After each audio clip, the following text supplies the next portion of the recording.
The Parlor Room is an official podcast of Harvard Business School Online.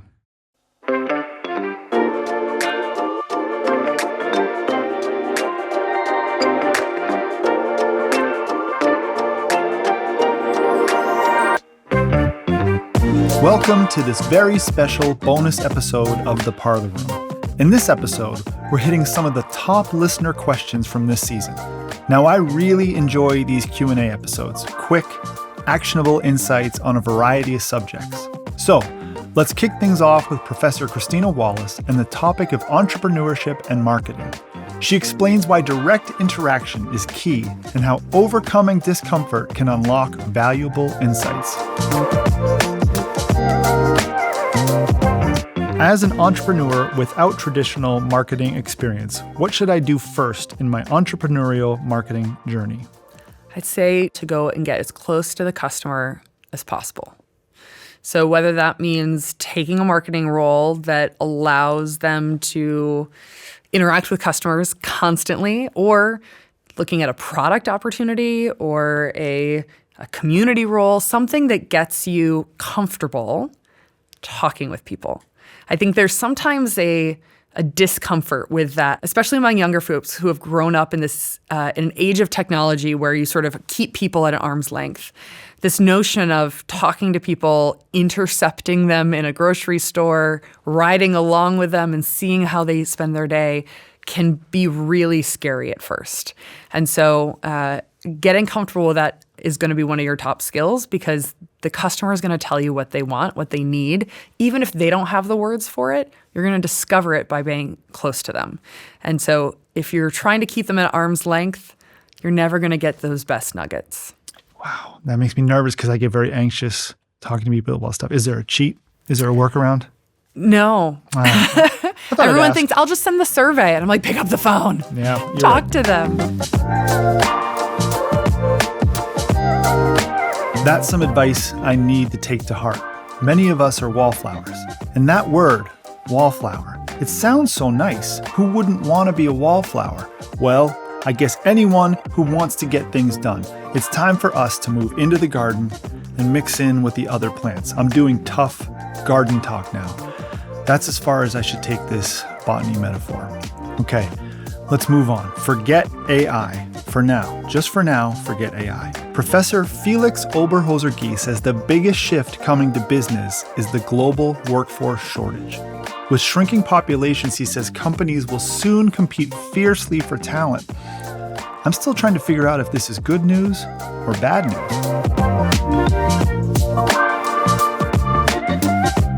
What's one business trend you're most excited about seeing develop over the next 10 years? I know I'm supposed to say AI, but I'm not going to say AI. Okay, good. I think we're in the middle of a demographic revolution that would fundamentally change how we think about the relationship between companies and employees. As you probably know, the planet decided not to have kids. Other than in some countries in Africa, we are far from fertility rates that would keep the world's population stable. So over the next 20, 30 years or so, you see most rich economies will lose anywhere from 20 to 30% of their population, and there's nothing we can do about it. Wow. Hungary is a great example. They spend almost 5% of GDP on incentives to have kids, and people just don't. So now the question is, oh my God, we're going to have fewer and fewer people, and we will compete for these people in a way that I think, if you think it's tough right now because the US economy is working so well and the labor market is really tight, I tell you, you have seen nothing yet. Oh, no. So that trend, how do I compete better for the employees with a differentiated value proposition, which is really the key here. For some reason, differentiation in the relationship with customers, that's very intuitive. Everybody does it. You don't even have to think about it. It's really at the core of what it means to be a business. Somehow with employees, we're not nearly as sophisticated. They wanted flexibility forever, and we didn't really give it to anyone. Yeah. And even now, there's like this fight between the bosses and the employees, arguing over how much flexibility can you really have. And so I think if you want to think about the future and how to position your company, thinking about competition for talent more important than anything else. Really? Numbers are going down? Oh, yeah. South Korea will lose about a third of its population over the next 20 years. China will go from 1.4 billion to 800 million. Wow. So we're, 8 billion people in the world right now? Yep. 30 years from now? Probably, depending on how long girls go to school. But in places where girls don't go to school for very long periods of time, they still have large families. But other than that, basically nowhere are we close to replicating the size of the population. Wow. Maybe this AI thing is not going to be able to take as many jobs because there won't be as many things out there. Yeah, exactly. Yes. Right. Is psychological safety at odds with performance? Professor Amy Edmondson says no, psychological safety is essential for success. When I was a teenager, I worked on a maintenance crew and I had a boss who was so mean. Then one day, he was trying to open a pack of cigarettes and drove his lawnmower right into a pool. As all 10 of us were pulling the lawnmower out of the deep end, surrounded by laughing children, I could see his ego melting away in the hot summer sun. From that moment on, we all felt very safe, and I don't think it was a coincidence that our work also improved.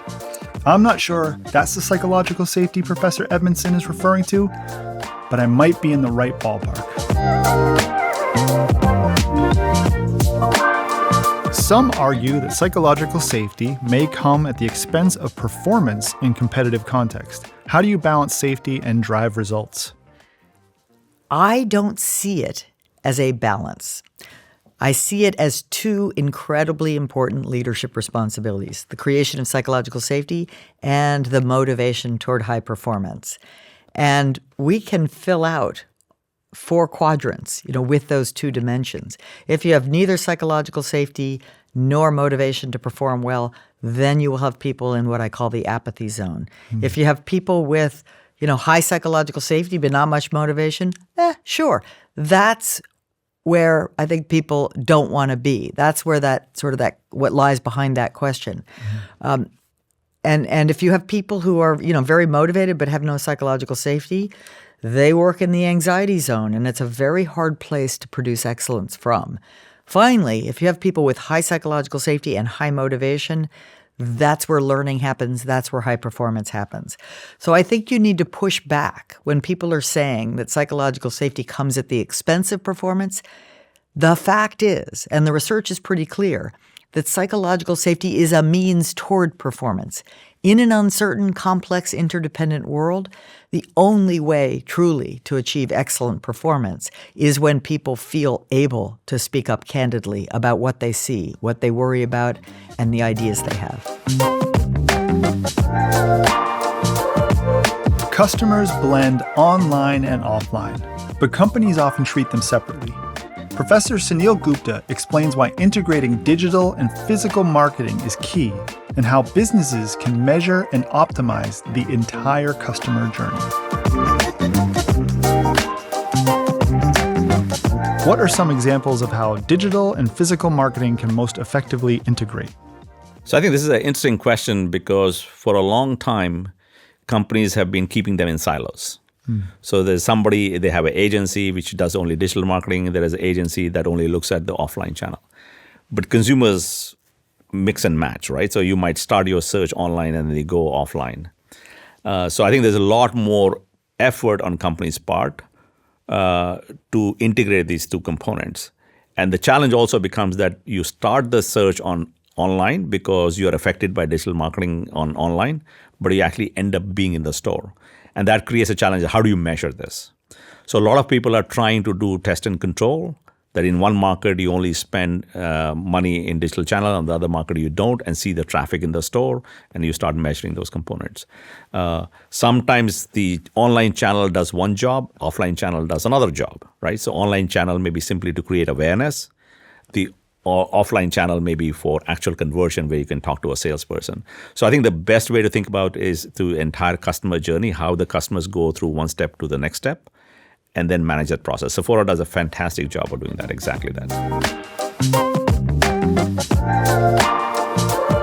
A company's financial reporting reflects its strategy and culture. Professor V.G. Narayanan reveals how accounting choices shape behavior, why incentives can backfire, and how businesses must balance autonomy with accountability. How does a company's accounting approach and financial reporting style need to align with its culture and strategy?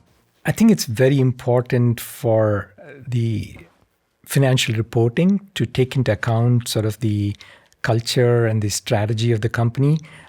Earlier we discussed about like a airline, whether it's flying shuttle flights from Boston to New York versus whether it's doing long distance across the Atlantic from Boston to London impacts their financial statements, the depreciation policy. That's an example where a company's strategy makes a difference to their accounting. Okay, so the culture is a little bit more difficult one. There too, I think it's important. So we have this saying in accounting, like faster the car, better the brakes need to be. And what we mean by that is, let's say you're an organization where there's a hard charging culture, where very high expectations for performance, but also we give you a lot of autonomy. We don't like second guess everything. We're not constantly checking on you. We trust you, huge upside for hitting the metrics, but we're not going to constantly check on what you're doing. Now, when opportunity and pressure for performance are there, there's a third lever that kicks in, which is called the fraud triangle. Human beings bring in rationalization. And they use the rationalization to say, like, everyone does this. I'm doing this for the greater good of the company. If you want to succeed in my country or my industry, you have to cut some corners. When we add this rationalization to the other two, then we have fraud. Okay? And therefore, depending on the culture of the organization, we need to put in better control systems in certain organizations. If they have this highly autonomous, decentralized organization structure and like high-powered incentives, the culture could be very innovative. Like people, when you have this kind of high-powered incentives and autonomy, people tend to be very innovative. That's great. But cutting corners is also a kind of innovation, not the kind of innovation we want, but it is a kind of innovation. So we need to have strong belief systems, boundary systems, internal controls that sort of like compensate for this very aggressive culture, if you will. Other cultures, which are like, more sort of like egalitarian, if you will, where there are no, huge upside for winners and, huge shame for people who are not seen as performing as well, moderately ambitious people, if you will. There it's a different culture where you don't have to worry so much about sort of people sort of doing the wrong things. You can expect the fact that others are watching me, we are a team, therefore I cannot let my buddies down, those things to kind of take care of sort of making sure people don't cut corners. So culture is very important for the control environment, and the control environment has a direct bearing on the financial statements that the organization is creating. Leadership. Some leaders shape history through persistence. Professor Nancy Koehn shares the story of an activist who spent decades fighting for justice and equality, proving that resilience and purpose can change the world. What modern leader do you most admire, and what can we learn from their approach? I'm a great admirer of Gloria Steinem, who is a writer and an activist and a speaker and a lobbyist and a woman, a leader who's lobbied and worked and agitated for civil liberties for all people, regardless of race and gender and religion. And she's best known as one of the real leaders and activists in the early women's rights struggles of the 1960s and 70s.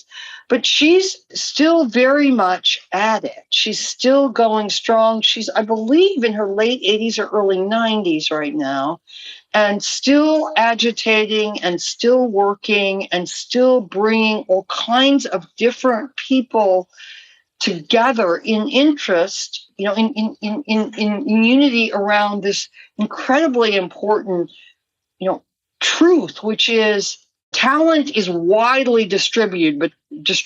Talent, gifts, humanity is extraordinarily widely distributed, but opportunity is not. So how do we build a world where possibility is as widely available as talent and gifts and commitment and integrity? And Steinem just won't quit. And so I really admire her resilience, her persistence, her eloquence, and her ability, and this is true of all great leaders, her ability to keep affecting her world as it changes. I mean, things look very, very different in this country, for example, with respect to women's rights than they did in 1968. And Gloria Steinem has moved right with the changing context, the changing world in which she lives, to stay relevant, to stay inspirational, and to stay effective. So she's just a phenomenal leader who doesn't get the attention that would benefit a lot of us so that we can learn from her. Leadership development isn't just about delegation, it's also about timing. Professor Tony Mayo explains how skill and motivation determine when employees are ready for more responsibility and why coaching is key to long-term success. So to close the loop on that story I was telling earlier, that same boss who drove a lawnmower into a pool also literally painted himself into a corner while painting a second-floor balcony, and we had to rescue him with a ladder. He did that twice. He painted himself into a literal corner twice. I digress. Here's Professor Mayo on leadership.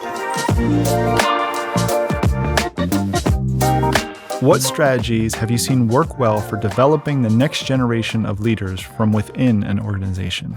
The appropriate thing for developing the next generation of leaders is thinking about what are the appropriate next stretch opportunities for them. Who gets access to those opportunities and why?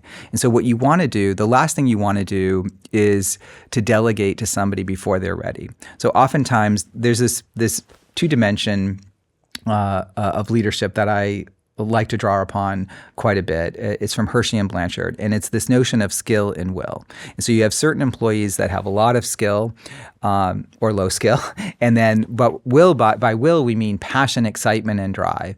And so if you have an employee who has a lot of will, a lot of passion, and a lot of skill, you want to delegate. You want to get out of the way because they can do the job.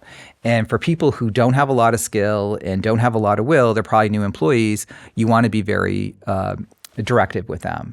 And so the challenge often is the people who have a lot of will, they're passionate, they're driven, a lot of the new millennials in the workforce, and they want responsibility more before they're ready.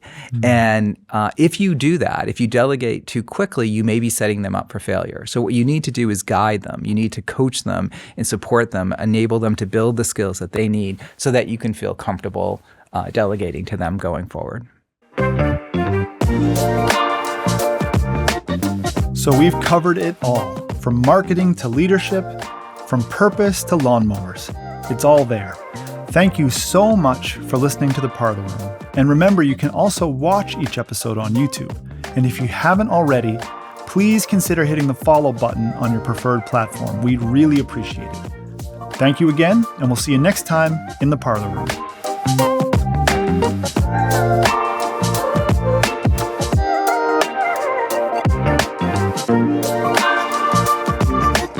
If you're enjoying the Parlor Room, please share the show with your friends and subscribe, rate, and review it wherever you get your podcasts. Thank you.